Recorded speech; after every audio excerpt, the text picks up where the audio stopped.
Tonight on the ReidOut. He also has crossed out, I want to be very clear, you do not represent me. You do not represent our movement. Do you remember, do you know why he crossed that language out of the statement? I don't. January 6th committee drops a new tape of some previously unseen video, and it reveals what Trump could not bring himself to say after the terrorist attack on the Capitol. Also tonight, the World Health Organization is now calling monkeypox a global health emergency. So how worried should we be? And Vice President Kamala Harris is in Indiana urging Democrats to fight back as Republican state legislators begin a special session to take away women's reproductive rights.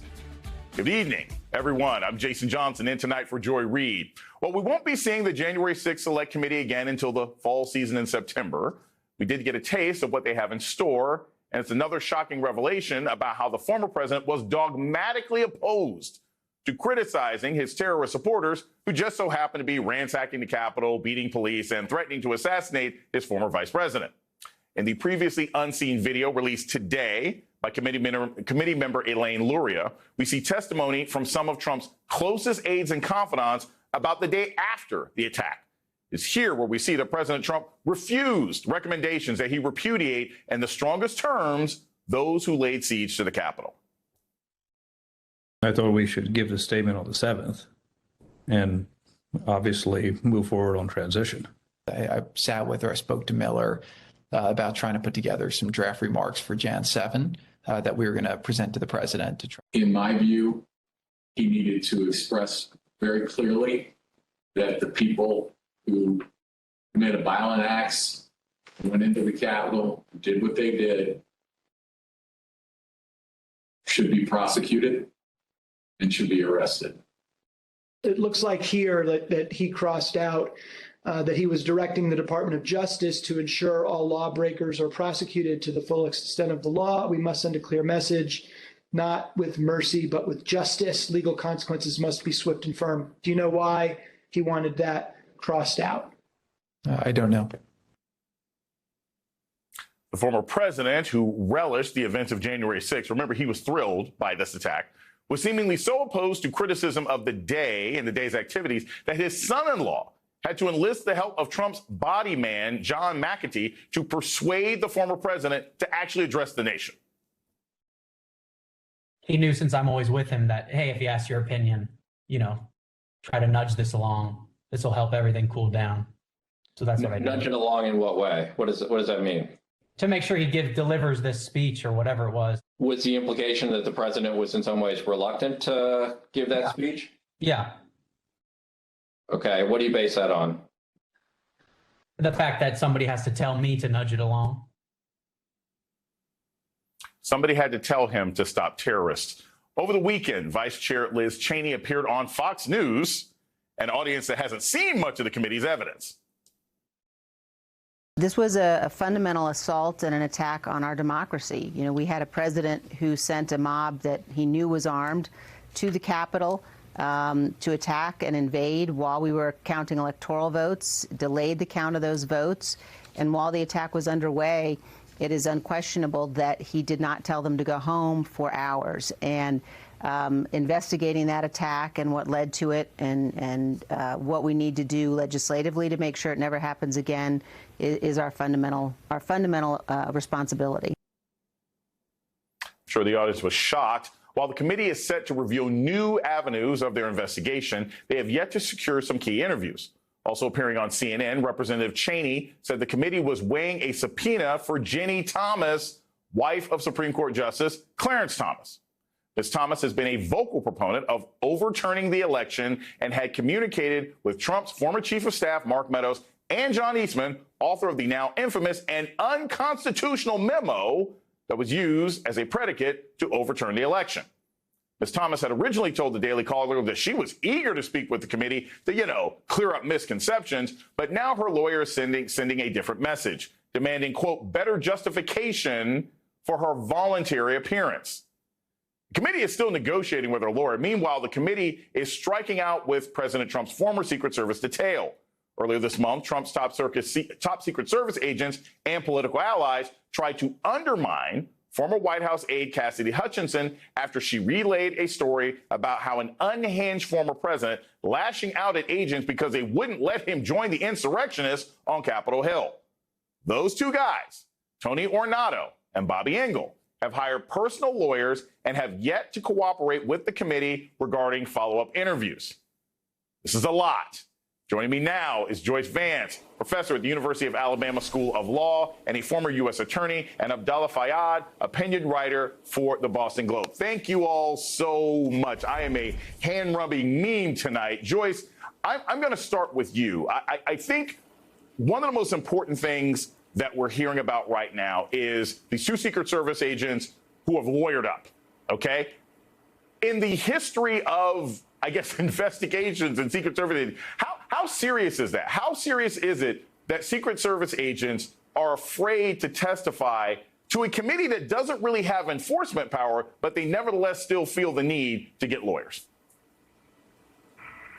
So I'll pump the brakes on that just a little bit, Jason, to this extent. A criminal investigation by the IG has been announced. It makes good sense for anyone who's within the ambit of that investigation to have legal counsel representing them. What's a little bit usual here, though, is this notion that they've hired private counsel. Typically, they might go to the Agents Association, which keeps lawyers on retainer, and use some of those essentially in-house folks. This certainly signals a level of concern. And that's what's so shocking here, the notion that Secret Service agents who are typically held in very high regard, who are very clear that they serve the presidency of the United States, not the current incumbent of that office, that they would be wrapped up, embroiled in a political scandal of any hue is really unprecedented in the agency's history. And yet, it doesn't strike me as that shocking. I don't see how an attempted coup could happen if you didn't have some of the Palace Guard involved. With that in mind, Abdallah, you have a great op-ed in the Boston Globe this week where you're talking about why and how Merrick Garland must hold Trump accountable and must put him on trial. Just tell us a little bit about your sort of main point with the editorial board here. What are you guys really pushing for? Well, thanks for the question, Jason, and thanks for having me on. This was a case that we laid out last year at first. We called to prosecute, we called for the prosecution of Donald Trump back in June of 2021. But after the January 6th committee first aired its public hearings, we wanted to reiterate the call because now it's undeniable that Trump is clearly responsible for the events that ultimately transpired on January 6th. And there are many arguments and reasonable ones for why you might not want to do this. But ultimately, we have to think about what messages we're sending to future administrations if we don't hold the Trump administration accountable for trying to overthrow the U.S. government. I mean, Donald Trump tried to foment a coup in America, and he failed. But if he doesn't face any consequences for his actions, well, that tells any future holder of the office that you can try to overthrow the government, and if you fail, you won't face any consequences. And here's the thing. If you talk to security experts, they haven't failed. Because unless you jail the people who tried to overthrow the government, they keep at it. They have not failed until they are jailed or punished or in some shape, way, or form prevented from engaging that activity again. With that in mind, Joyce, I want to play you some sound. We're not the only people here who have been critical of Merrick Garland and have made the argument that he needs to be doing something, that he needs to, bare minimum, instill some confidence in the public. I'm going to play this sound, get your thoughts on the other side. We've not decided yet as a committee whether we're going to make criminal referrals, but that's absolutely something we're looking at. I sure as hell hope they have a criminal investigation at this point into Donald Trump. Merrick Garland has already told us he's listening, and if he's watching today, I'd tell him he doesn't need to wait on us because I think he has plenty to keep moving forward. I certainly hope they're moving forward. I certainly think there's evidence of crimes, and I think it goes all the way up to Donald Trump. Mueller said that he believed that the president could be prosecuted, that former President Donald Trump could be prosecuted. You have members of the committee who say they hope Merrick Garland is going to do something. Look, I've long since given up on believing that Merrick Garland is operating on any sort of timeline that would actually comfort me or most people who are concerned in America. But, Joyce, I am curious, do you think it matters that there's now a constant drumbeat? Like, maybe 3 or 4 months ago, we've got to wait for Merrick Garland crowd had some credibility. But now you've got people on the actual committee saying, dude, catch up with us. Why are you not where we are? Do you think that's resonating? If not with Garland himself, then maybe other people working for him and with him in the Department of Justice. The problem with how DOJ operates, at least from my perspective, no longer being a DOJ employee and being a member of the public, is that it's just opaque. You don't really have any idea what's going on behind the curtain.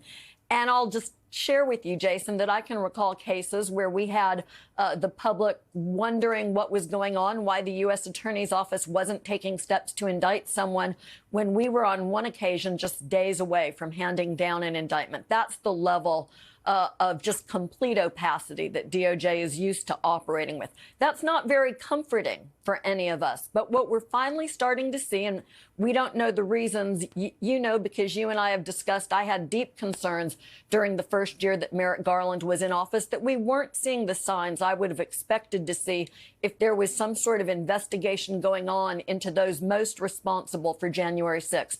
We didn't see, for instance, signs of people being brought in front of the grand jury.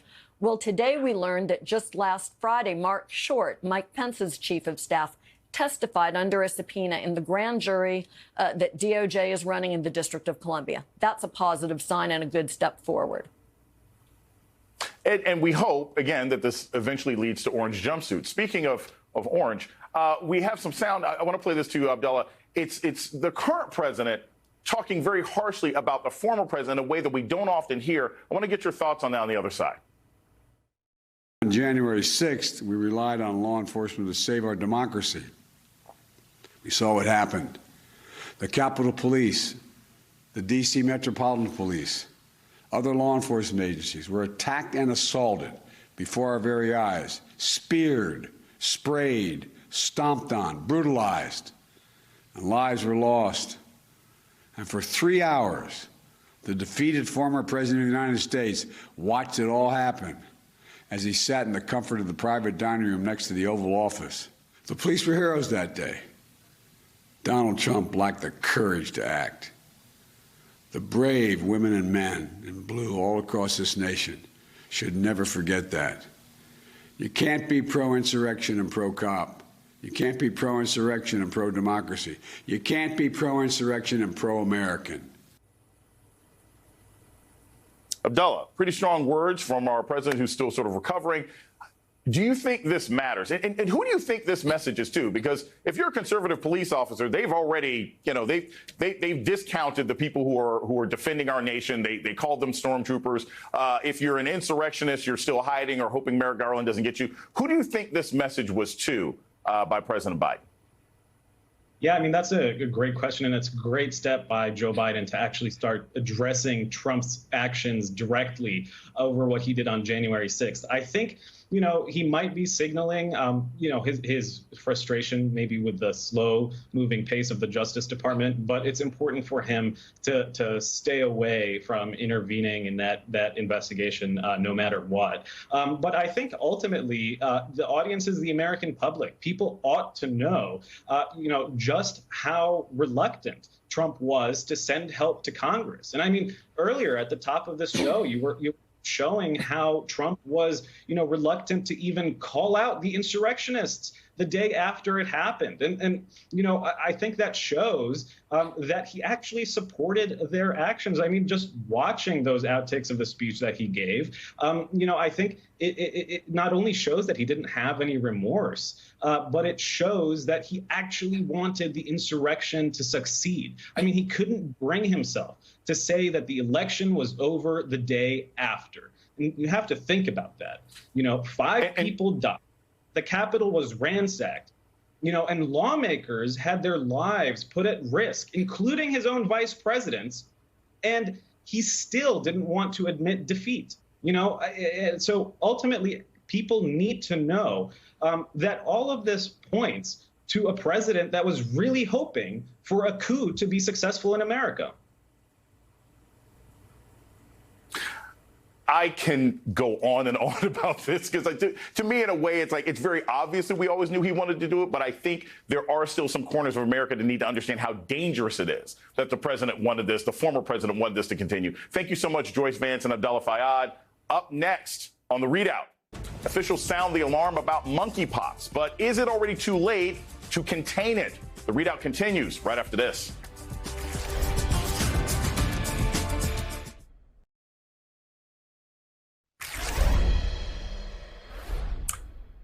Monkeypox.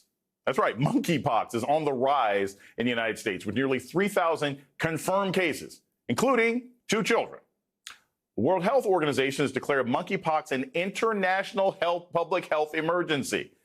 This is the same designation used in the past for COVID-19, Ebola, Zika, and polio. With nearly 16,000 reported cases worldwide and counting, health experts are cautioning against complacency. While new cases are concentrated primarily within the gay and bisexual communities, there's no guarantee that it will not spread beyond those groups. Meanwhile, the Biden administration is facing mounting pressure with top-ranking members of the House and Senate demanding answers on how it plans to handle the outbreak. Joining me now is Dr. Peter Hotez, co-director of the Center for Vaccine Development at Texas Children's Hospital and dean of the National School of Tropical Medicine at Baylor College of Medicine. Thank you so much, doctor, for joining me this evening. I'm just going to start off with this. I'm old enough to remember Ebola. Lots of people were afraid, but, there weren't that many cases in the United States. We've got 16,000 cases so far that we're hearing about of monkeypox. How worried should we be?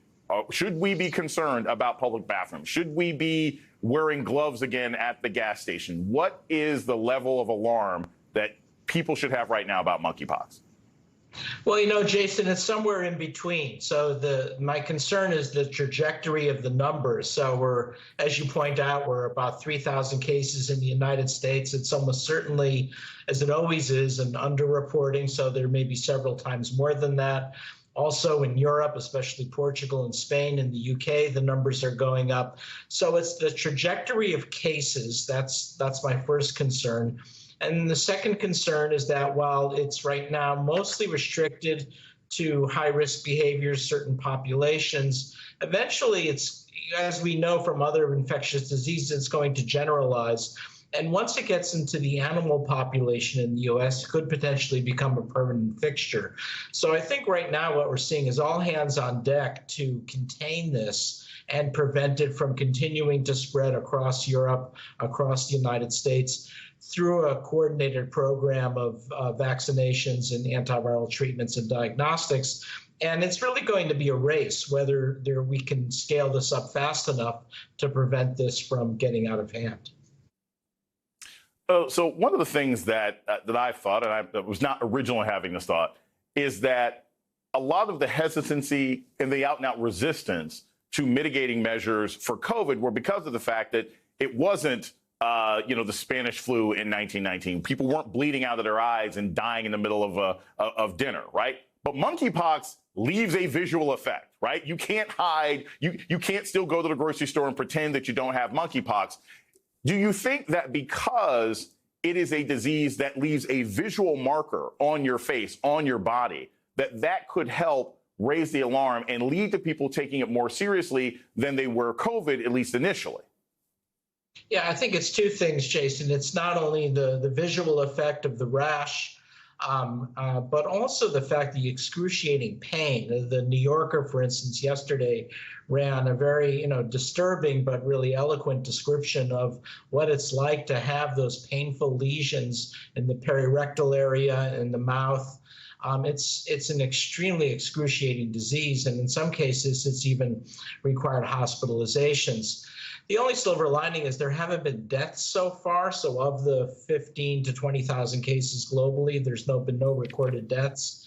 We were worried because the strain coming out of West Africa has been reported to be about 1% deaths. But if this gets into the vulnerable populations, including the pediatric populations, HIV positive populations, which it's already starting to, if it gets into pregnant women, older Americans, then you are going to start seeing more deaths. And I think that's that's what we want to avoid is a picture of a child with extensive lesions. That's going to create some sense of panic. And that's why we've got to move very quickly, accelerating the vaccine doses. So the Biden administration is working hard on this. They're hoping to have 300,000 vaccine doses in the coming weeks. It's still not going to be enough. Even the 1.6 million vaccine doses they project coming in from Europe from the company that produces it, Bavarian Nordic, may not be enough. So that's why I call it a race. Race in terms of vaccines, having the antiviral drugs, because they have to be released for emergency use authorization,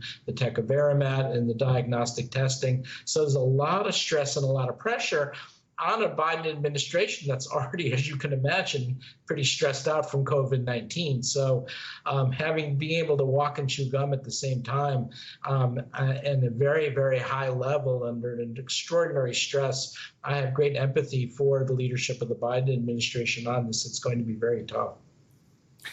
Speaking of races and empathy, one of the concerns that a lot of public health officials have mentioned is that, look, Central and Southern Africa have been dealing with monkeypox for a long time, but for some reason, nobody seemed to really care until it got into Western Europe, right? And we've seen this in the past. If a quote unquote sort of oppressed or marginalized population is the beginning of where a pandemic begins, then nobody really cares until it hits people that quote unquote the public cares about. What kind of role do you think that could play and how the Biden administration moves forward? Because it would seem to me that as much as coming up with vaccines for America, they should probably be sending vaccines abroad to get to the patient zero to keep it from spreading to the rest of the planet. Well, two things. I mean, you heard today from the White House how there was some boasting about how the U.S. and now has more monkeypox vaccine doses than any other country. I see that as a two-edged sword. We don't want to repeat the hoarding issues that plagued the global COVID-19 response. Look, this is why we set up our National School of Tropical Medicine at Baylor College of Medicine and Texas Children's Hospital in Houston more than a decade ago, because we realized that the spread of these tropical infections is accelerating because of political instability and urbanization and deforestation and now climate change. And so this is a new normal for the country, and we have to be able to manage it and recognize that pandemic preparedness is going to be every bit as important as military responses and all the things that we also do to protect our homeland security. Fortunately, an apocalyptic future that hopefully we can prevent with good behavior. Dr. Peter Hotez, thank you so much for joining us tonight on the ReidOut. Still ahead, Indiana begins a special legislative session aimed at taking away women's reproductive rights. And Vice President Harris is there to help Democrats fight back. We'll be right back on the ReidOut.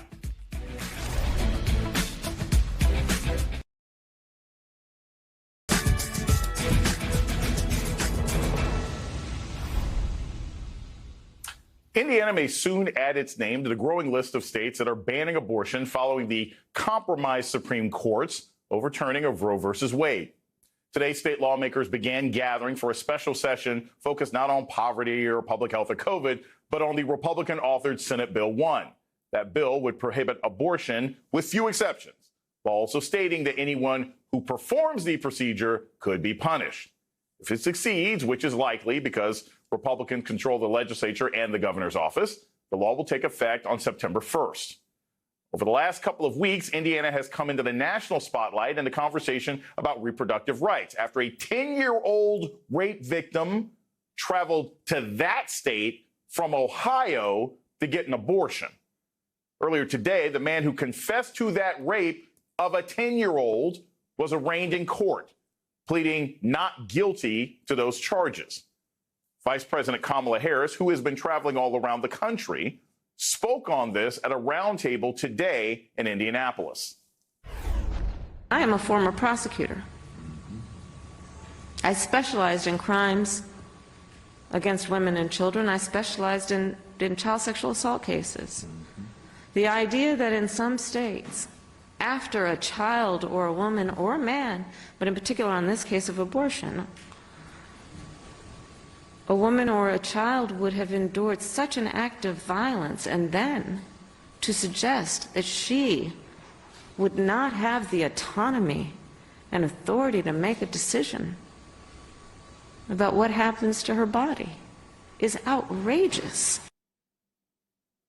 Meanwhile, on the Republican side, the fight against abortion rights has reached a new low. No, seriously, a new low.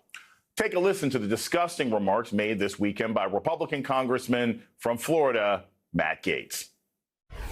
Have you watched these pro-abortion, pro-murder rallies? The people are just disgusting.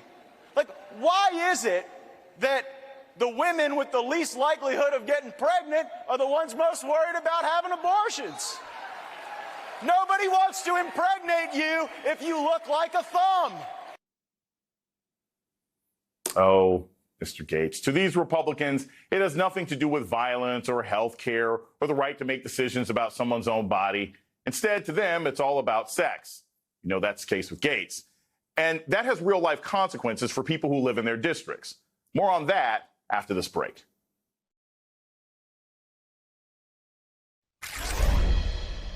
Like, why is it that the women with the least likelihood of getting pregnant are the ones most worried about having abortions?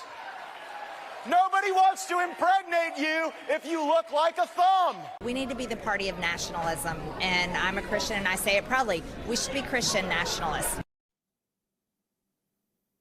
Matt Gaetz is allowed at conferences where teenagers are there. Those weren't statements from your embarrassing uncle on Facebook. I don't really have those. Those are statements from two members of the government's highest legislative body during a National Republican Party conference this weekend, Turning Point. Now, the reason we show you this isn't to prove that these Trump cronies are extremists. You already know that. They're terrible people. But to show you how the things they say actually have real consequences for those who live in their districts, who are subjected to the policies that come from this absolutely evil way of thinking. To talk about that, joining me now, we have Michelle Goldberg, New York Times columnist and MSNBC political analyst, and Michael Singleton, one of the best-dressed guys on TV, political consultant and host of the show Screen Share. Look, I will start with you, Michelle. I'm not a fan of just outrage, right? You can show me all the terrorists on TV, all the Republicans saying terrible things. It's not new. They've been doing this for most of my lifetime. But what I do think is important is to say that, hey, these people have policy influence. So on that end, do you think that the sort of the moderates and the independents in this country, do you think they're really aware of the fact that this isn't just hyperbole now, that Republicans are in position to take some of their craziest fantasies and make them law? Or is it still something that most people are kind of ignoring? I mean, I think it's happened in some sense. You know, how do you go? What is the old saying about how do you go broke suddenly or slowly, then suddenly, gradually, then suddenly? This has been happening for a long time. The subtitle of my first book, which came out in 2006, was The Rise of Christian Nationalism. And when I was talking about this movement and the danger that it might gain political power, I think one of the biggest criticisms was that you're being hyperbolic or that you're being fear-mongering. Now we see people who have this ideology, that their version of a kind of malicious, muscular Christianity should be imposed on the rest of us. We see those people with real power. So that is the direct line between the Ohio abortion story that we've been talking about, or the stories that we're hearing from all over the country of women being denied treatment for miscarriages, for ectopic pregnancies, you know, for pregnancies that have no chance of viability. We're seeing already, I think, that the consequences of this Christian nationalist politics is having an effect on people who maybe never really thought that the abortion debate was germane to their lives. Michael, I'm going to ask about this. Look, I know plenty of people who are pro-life, but they're not happy with the Supreme Court decision. I know people who are pro-life and conservative Christians who don't necessarily like the idea of gay marriages and LGBTQ marriages being invalidated.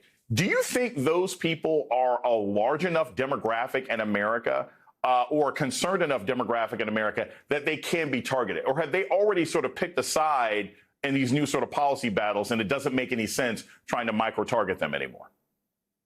I mean, I guess if you were to ask, are those individuals worth being targeted if they typically vote Republican? I'm not sure, Dr. Johnson, if I would say yes to that question, because for the most part, you're a political scientist, you know this very well. Those individuals, although they may not subscribe to those things, they will find other reasons to continue to typically vote Republican, to continue to associate with the conservative movement or party, if you will.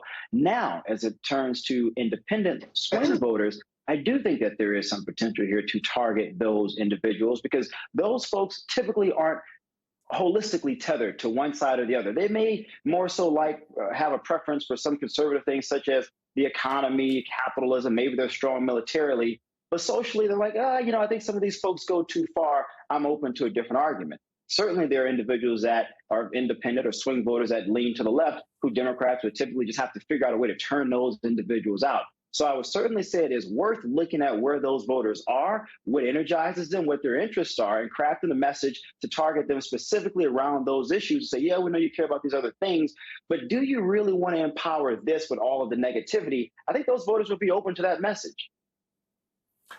Look, they may not be full tethers, sort of in the us sense, but most of them are still voting red, even if they're not in the whole red jumpsuits. Yeah.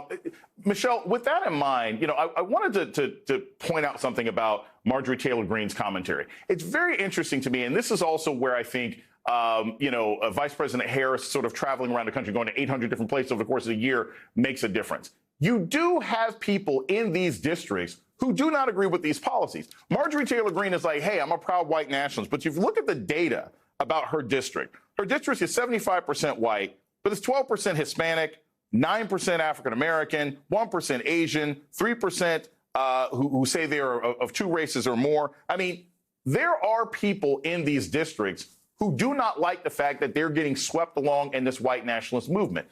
Not just from a numbers perspective, but even from a political agitation perspective. Can those people be activated? I mean, there have got to be people in parts of Kansas and Texas and Ohio who are like, look, if we could just get a little help or money, we'd overthrow these maniacs because we're not happy with the policies that they're forcing down our throats. Well, I think it's important to say, Marjorie Taylor Greene identified herself as a Christian nationalist, which is obviously a mostly white movement adjacent to white nationalism. But there are also certainly Hispanics who are sympathetic to that movement, and we see to some extent groups besides white men trending towards the Republican Party because of social issues. I guess the question is when there is a widespread recognition that this party has become so cruel, so far out of the mainstream, so extremist and untethered from most people's ordinary experiences, that there's some sort of revolt. Unfortunately, though, because of gerrymandering and because of the various counter-majoritarian elements of our system, just having a majority say this is not who we are is not enough. These districts are made in many cases to protect, if not to protect Marjorie Taylor Greene, to insulate a lot of these Republicans from accountability. I think that what we're seeing now is the way a party behaves when it knows that it's somewhat protected from Democratic accountability. Mr. Michael, speaking of sort of lack of democratic functioning in our government, the Senate has been probably the big focus this year.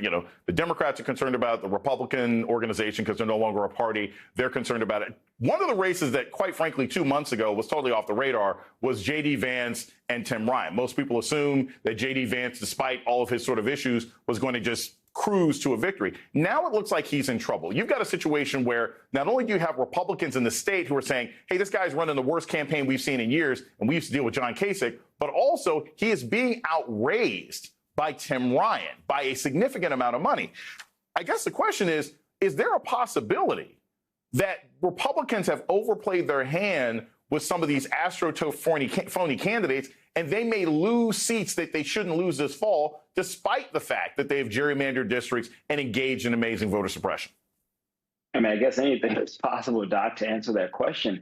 What's interesting to me, though, is the transformation of J.D. Vance. I mean, Doc, let's keep in mind, you and I talked about this years ago. This was a guy who wrote the great book, right, describing these Trump voters that we talk about so frequently today. The gentleman who was on CNN frequently, who was on MSNBC frequently, typically brought on as the quasi-expert, if you will, on who these people are, why they think the way they do, their grievance, and why they're so tethered to Trump, now has done a complete 360. And then you have on the other side, Tim Ryan, who by all accounts, is a moderate Democrat who I actually think can speak to some of those middle of the road Republicans who may be a bit disgruntled, who may be ready to move on from Donald Trump and don't want many Trumps representing their state. And to the point that you raised, that question about can you bring along those disparate coalition groups, I think in order to beat someone like him in a year that may be a best position for Republicans, at least looking at some early generic polling, you have to turn those people out, Doc. You can't afford to not have black voters out. You can't afford to not have Asian voters out, Hispanic voters if they're there.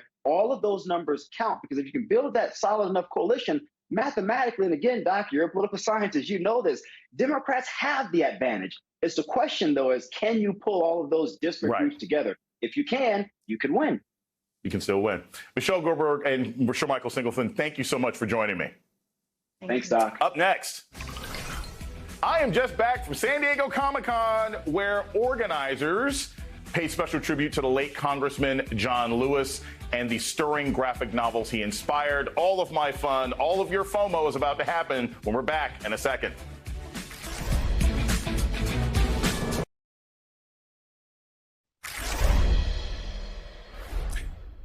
It was a huge weekend for me and the rest of the self-proclaimed nerd and blurred community. Shout out to Blurred Brunch, Phil, Aldous, Sanford, and the rest. After 2 years of COVID caution, San Diego Comic-Con was back. There were amazing parties, screenings, and panels. The new Black Panther 2 trailer dropped. I was very pleased. The animated Green Lantern debuted, and the Eisner Awards for Excellence in Comics were handed out.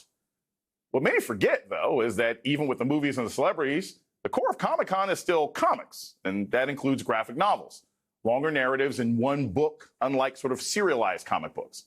In 1967, civil rights icon Julian Bond put his opposition to the Vietnam War in comic book form, with illustrations by T.G. Lewis. The 9/11 committee report was also given its own graphic adaptation in 2006. And who could forget Moss, Art Spiegelman's Pulitzer Prize-winning depiction of the horrors of the Holocaust. Late great civil rights hero John Lewis understood the power of the graphic novel very well. He co-authored the March trilogy about his experiences during the civil rights movement. And the sequel to the series is Run. Its first volume just finished as Lewis died in 2020. Lewis himself attended several Comic-Cons to promote his graphic novels, leading children on a children's march in 2015. Lewis attended his final Comic-Con in 2017.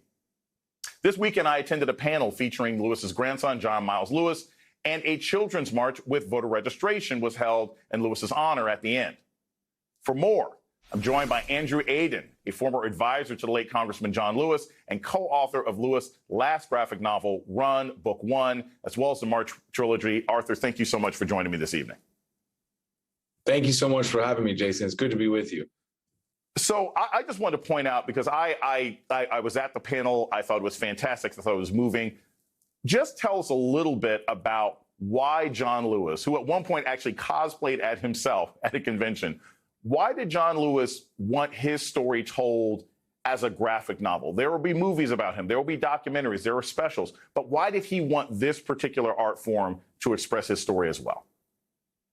Well, first, comics and graphic novels have a long history in the civil rights movement. As you mentioned, Julian Bond's Vietnam comic from 1967. The Lowndes County Freedom Organization produced comics in 1966. Martin Luther King Jr. himself edited a comic book in 1957 called Martin Luther King and the Montgomery Story. But more than anything, comic books are the future.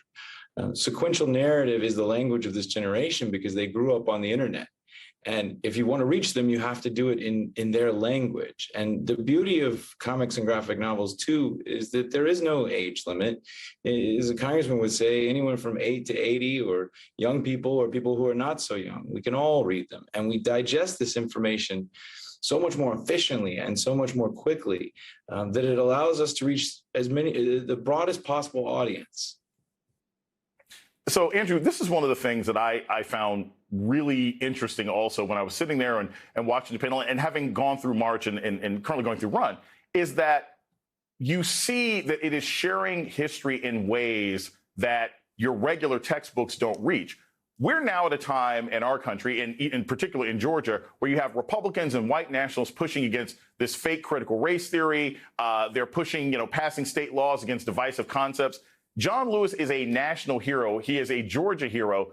Do you think that it would be possible to get March and Run into schools in Georgia right now, given that they've passed laws against critical race theory? Would this be considered critical race theory if you tried to explain it or give it to Brian Kemp, assuming he can read it? I mean, Brian Kemp's going to make up whatever definition he wants of critical race theory, but this is about teaching the truth and teaching history.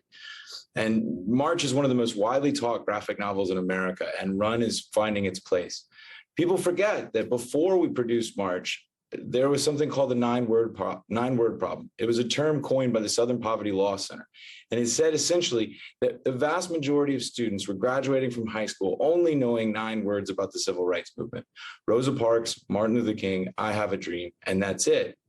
But in a single decade, March was able to fix that problem. And now we have the civil rights movement taught not just in history class and not just in social studies class, but in English classes and literature classes.